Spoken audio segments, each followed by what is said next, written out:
Hey guys, Ivan is here from All About Window Tools. Sa video na to, pag-aaralan natin ang ilan sa mga useful tools sa window. So sa ngayon, libraries and quick access ang aralin natin. So next, punta tayong File Explorer. So sa mga hindi nakikita ang ganito, kasi okay ni akin na-open lang. Click natin yung view and show.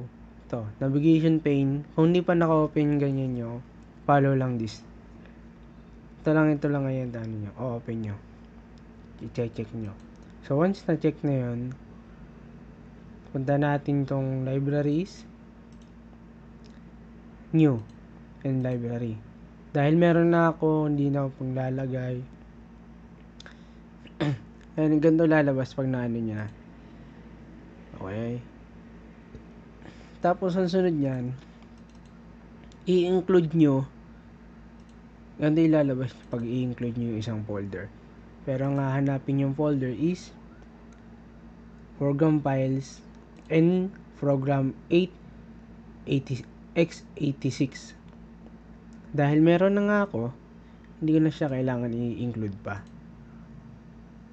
Ito na yung program ko. Pero I'm gonna demonstrate naman sa inyo. So once na include nyo na yun, i-click natin to. Right click lang natin, hanapin yung properties para palitan natin yung library icon.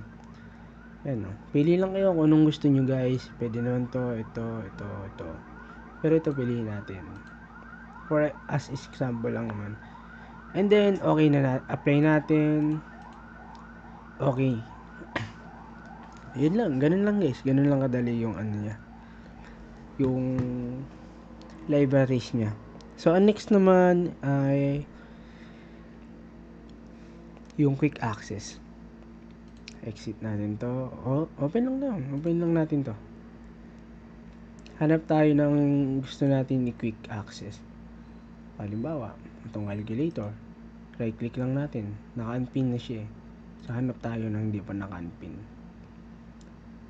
So, ito halimbawa to. Notepad. Right click. Naka-unpin na rin pala. Ito, Opera. Right click. Pin lang natin to. So, bali, anong mangyayari? Scroll ko to. Ito na siya. Ganun lang guys. Ganun lang talaga kadali. Mga shortcut para hindi na kayo mag-share. Ayun, mga ganito. Ayan.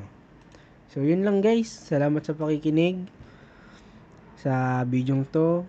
At sana may matutunan kayo sa itong mga nagamit ko last time is search, registry, MMC at libraries. Mga importanteng tools to guys. Para sa Windows system mo. Panoodin nyo na lang sa mga last video ko, last vlog ko. So, hope makatulong to para sa inyo. Ito na ang pagtatapos. Thank you guys. Salamat.